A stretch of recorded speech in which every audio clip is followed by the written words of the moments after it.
எல்லாருக்கும் வணக்கம். எப்படி இருக்கீங்க? இன்னைக்கு நான் பேச போகிற டாபிக் வந்து ஆர்டிஃபிஷியல் இன்டெலிஜென்ஸ். இது ஒரு சில வருஷங்களாகவே ரொம்ப ஒரு இன்ட்ரெஸ்டிங்கான டாபிக். அதை தவிர்த்து இப்போ வந்து நிறைய பேருக்கு நிறைய கன்சர்ன்ஸ், நிறைய கவலைகள் கொடுக்கக்கூடிய ஒரு டாபிக்.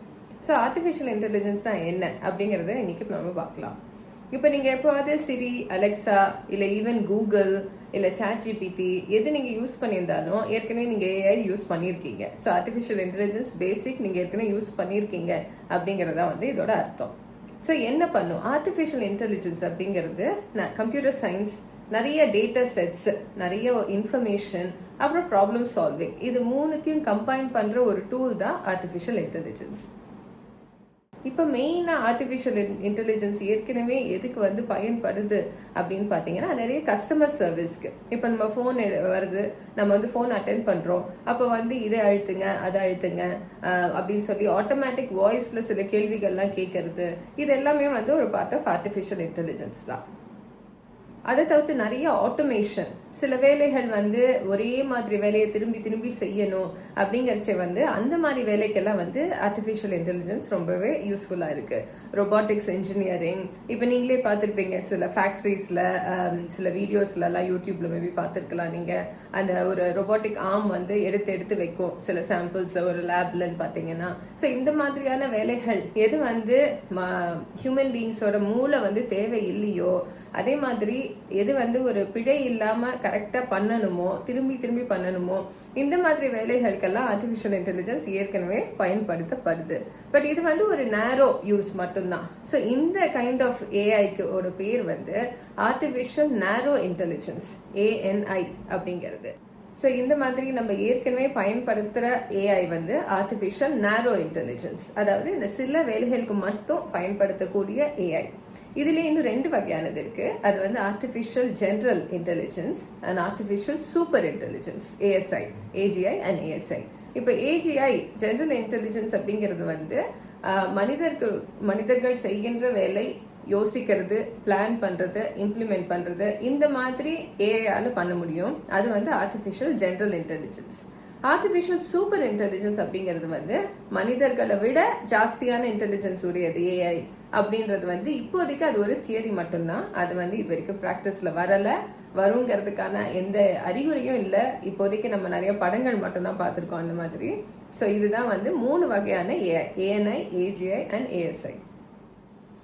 சரி, இப்போ ஏஐ மூணு வகைன்னு பார்த்தோம். இப்போ இந்த ஏஐனால என்ன பயன்கள், என்ன வந்து ப்ரோஸ் இருக்கு, என்ன நல்ல விஷயங்கள் இருக்கு அப்படிங்கிறத பார்க்கலாம். இப்போ ஏஐ வந்து என்ன விதத்தை நம்மளுக்கு ஹெல்ப் பண்ணணும்னு பார்த்தீங்கன்னா, ஸ்ட்ரீம்லைன் பண்ணி சில வேலைகள் வந்து ஸ்ட்ரீம்லைன் பண்ணி அது கரெக்டாக ஈஸியாக ஆட்டோமேட்டடாக பண்ணுறதுக்கு ஹெல்ப் பண்ணும்.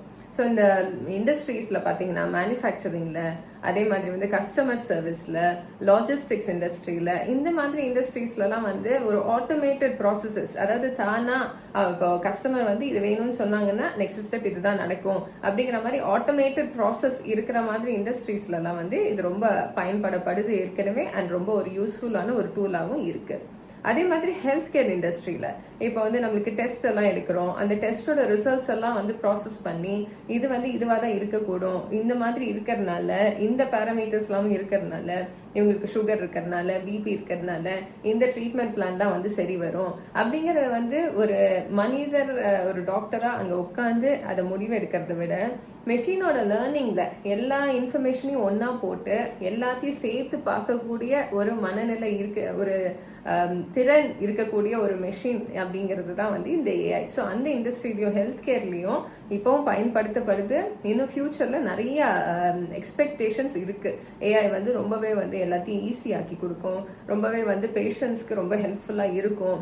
ட்ரீட்மெண்ட் பிளான் எல்லாம் வந்து இன்னுமே வந்து இயல்பாகவும் சுலபமாகவும் வந்து கிடைக்கும். டாக்டர்ஸோட இன்புட் வந்து இருக்கும் கண்டிப்பா, பட் இருந்தாலும் ஏஐ ரொம்ப ஹெல்ப்ஃபுல்லா இருக்கும், அவங்களுக்கும் டைம் சேவ் ஆகும் அப்படிங்கிறது தான் வந்து ஒரு கான்செப்ட். இப்போ விவசாயத்துலேருந்து ஃபைனான்ஸ் வரைக்கும் எல்லா இடத்துலையுமே இந்த ஏஐ வந்து நிறைய டைமை வந்து சேவ் பண்ணக்கூடிய ஒரு கருவியாக இருக்கு இப்போதைக்கு. இப்போ உட்காந்து எழுதுறவங்க நிறைய பேர் வந்து அந்த உட்காந்து எடிட் பண்ணுறதே வந்து ரொம்ப ஈஸியாக இருக்கு. நீங்கள் ஒரு சாட் ஜிபிடியோ இல்லை எனி டூல் யூஸ் பண்ணி நீங்கள் டக்குன்னு எடிட் பண்ணிடலாம். நீங்கள் ஒரு எழுதினீங்கன்னா நிறைய பேர் புக் எல்லாமே எழுத ஆரம்பிச்சிட்டாங்க இந்த மாதிரி டூல்ஸ் எல்லாம் யூஸ் பண்ணி. ஸோ இதனால என்ன பயன்னா டைம் ரொம்பவே சேவ் ஆகுது இல்லைங்களா? உட்காந்து ஒரு வருஷம் எழுதக்கூடிய ஒன்று மேபி நீங்கள் 1 மாசத்துலயோ 2 மாசத்துலயோ எழுதி எடிட் பண்ணி ரெடி பண்ணிடலாம். ஸோ அந்த அளவுக்கு நம்ம நேரத்தை வந்து சேவ் பண்ணி நம்மளுக்கு மற்ற வேலைகளில் கவனம் செலுத்துற மாதிரி பண்ணக்கூடிய ஒரு கருவியா ஏஐ அமையும். மனிதர்கள் நிறைய டேஞ்சரஸ் வேலையெல்லாம் பண்ண வேண்டியிருக்கு சில சமயங்கள்ல. மேபி நம்மளோட டிஃபென்ஸ் யோசிச்சு பாருங்க, நம்ம ஆர்மி யோசிச்சு பாருங்க, இப்போ ட்ரோன்ஸ் எல்லாம் யூஸ் பண்ண ஆரம்பிச்சிட்டோம். ஸோ அதுல எல்லாமும் ஏஐ வந்து இம்ப்ளிமெண்ட் ஆகும்போது சில டேஞ்சரஸ் ஏரியாஸ்க்கு, நம்ம போக முடியாத ஏரியாஸ்க்கு ஏஐ எப்படி யூஸ் பண்ணலாம் அப்படிங்கிறது ஒரு மிகப்பெரிய ஏரியா ஆஃப் இம்பார்ட்டன்ஸ். நிறைய பேர் அதை பற்றி இப்போ படிக்கிறாங்க, ஸ்டடி பண்றாங்க, பழக்கத்துக்கு கொண்டு வராங்க. ஸோ இதுவும் வந்து இப்போ மனிதர்களுக்கு வந்து அந்த தேவையில்லாத ஒரு டேஞ்சரஸ் சுச்சுவேஷன்ல இல்லாம மெஷினை வச்சு எப்படி அந்த வேலையை செய்ய முடியும் அப்படிங்கிறதுக்கும் ஏஐ ரொம்ப இம்பார்ட்டன்ட்.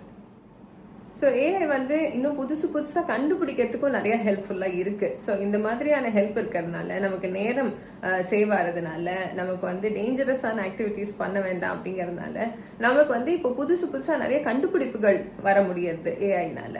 ஸோ இதெல்லாம் சேர்த்து பார்க்கும்போது நிறையவே வந்து பாசிட்டிவ்ஸ் இருக்கு. நிறைய விதத்துல நம்ம வந்து இந்த ஒரு கருவியா யூஸ் பண்ணி இன்னும் நிறைய சாதனைகள் புரியறதுக்கான வாய்ப்புகள் நிறைய இருக்கு இன்னும் நம்ம ஃபியூச்சர்ல.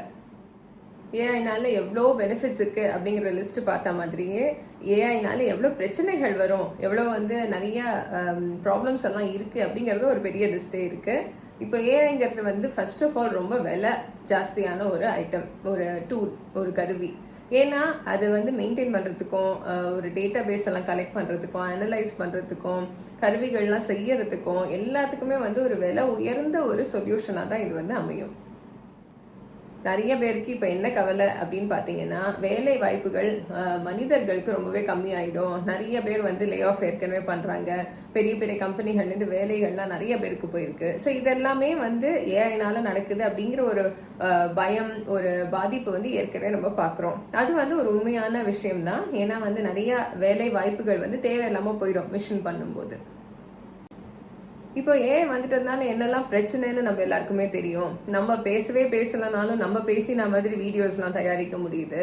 ஸோ இந்த மாதிரி பார்க்கும்போது நிறைய பிளேஜரிசம் பாசிபிலிட்டிஸ் இருக்கு. அதாவது வேற ஒருத்தவங்களோட வேலையை எடுத்து அதை வந்து நம்ம செஞ்சோம் அப்படின்னு சொல்ல முடியும். வேற ஒருத்தவங்களோட வீடியோவை எடுத்து அது வந்து நம்மளுதுன்னு சொல்ல முடியும். வேற ஒருத்தவங்க பேசாத விஷயத்த அவங்க தான் பேசினாங்கன்னு சொல்ல முடியும். இந்த மாதிரி நிறையவே பாதிப்புகள் வந்து ஃபியூச்சர்ல எக்ஸ்பெக்ட் பண்ணலாம். ஏற்கனவே நடந்துட்டு இருக்கு. இன்னும் ஃபியூச்சர்ல இது வந்து அதிகமாக தான் ஆகும். அதே மாதிரி ஹேக்கர்ஸ், இதெல்லாம் திருடுறவங்க, நம்மளோட அக்கௌண்ட்டை வந்து இது பண்ணி நம்மளோட இன்ஃபர்மேஷன்லாம் எடுக்கிறவங்க, இந்த மாதிரி ஆளுங்களுக்கு எல்லாமும் ஏஐ வந்து ஒரு நல்ல கருவி தான். நமக்கு எப்படி ஒரு நல்ல கருவி, நல்ல வேலை செய்யறதுக்கு ஒரு கருவியா இருக்கோ, அதே மாதிரி கெட்டது செய்யறதுக்கும் அது ஒரு நல்ல கருவி. ஸோ யார் கையில ஏஐ இருக்கு அப்படிங்கிறது வந்து ஒரு பெரிய முக்கியமான ஒரு பாயிண்டா இருக்க போகுது. இப்போ ஏஐ வந்து நல்லதா கெட்டதா அப்படின்னு நம்ம பார்த்தோம்னா, நம்ம ஒரு பெரிய லிஸ்டே பார்த்தோம், ப்ரோஸ் அண்ட் கான்ஸ். அதை வச்சு நம்ம யோசிச்சோம்னா, நம்ம நாயகன்ல வர டைலாக் தான் எனக்கு ஞாபகம் வருது. ஏஐ நல்லவனா கெட்டவனான்னு கேட்டா நம்மளும் தெரியலையப்பா அப்படின்னு தான் சொல்லணும் இப்போதைக்கு. ஏன்னா வந்து நம்ம இதை வெயிட் பண்ணி வாட்ச் பண்ண வேண்டிய ஒரு விஷயம். இது வந்து யார் கையில வந்து யூஸ் ஆகியிருக்கு, நல்லதுக்கு பயன்படுதா இல்லை கெட்டதுக்கும் பயன்படுதா அப்படிங்கிறது வந்து நம்ம போக போக தான் பார்க்கணும். இதுக்கான நிறைய ரெஸ்ட்ரிக்ஷன்ஸ், ரூல்ஸ், பாலிசிஸ் இதெல்லாம் வந்து உலகம் பூரா டெவலப் ஆக ஆஸ் தே கெட் டெவலப்ட் அப்போ தான் நம்ம வந்து அதை வந்து கண்ட்ரோல்டாகவும் வைக்க முடியும். ஸோ இந்த மாதிரி நிறைய விஷயங்கள் இருக்கு.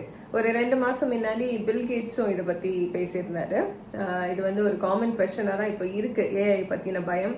ஸோ அப்போ அவர் சொல்லியிருந்தாரு, நிறைய வந்து ஆப்டிமிஸ்டிக்காக தான் அவர் ஃபீல் பண்றாரு.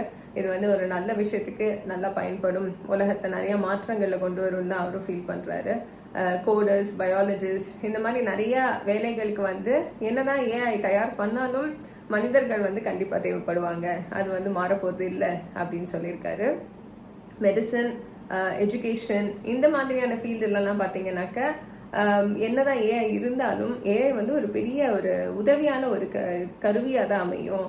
வேலைகளை வந்து ஈஸி பண்ணி கொடுக்கும், ஃபாஸ்ட்டாக பண்ண முடியும், லார்ஜ் ஸ்கேலில் வந்து எல்லாத்தையும் எக்ஸ்பேண்ட் பண்ணி செய்யலாம்.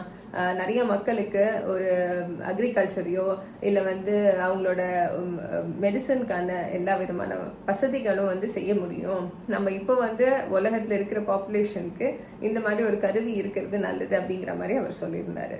ஸோ இப்போ ஏஐ பற்றி பயந்துக்காம நம்ம வந்து ஓவரா அதோட நல்லத்தனத்தை வந்து ரொம்ப ஓவரா எதிர்பார்க்காம, அதே சமயம் கெட்டதை ரொம்ப வந்து அண்டர் எஸ்டிமேட் பண்ணாம, அதை வந்து இப்போதைக்கு ஒரு டூலாக யூஸ் பண்ணி அதை வந்து பெஸ்ட்டாக யூஸ் பண்ணி நல்லபடியாக கொண்டு போவோம் உலகத்தை அப்படிங்கிறது நம்ம எல்லார் கையிலையும் தான் இருக்குது. அதனால லெட்ஸ் கீப் வாட்சிங். இன்னும் அதை பற்றி நிறையா பேசலாம். நிறையா டிஃப்ரெண்ட் சாப்டர்ஸ் எபிசோட்ஸ் வந்து நம்ம ஏஐ பற்றி இன்னும் டிஸ்கஸ் பண்ணலாம். இது வந்து ஒரு ப்ரீஃப் இன்ட்ரடக்ஷன் எபிசோட் தான். பார்த்ததுக்கு ரொம்ப நன்றி. வணக்கம்.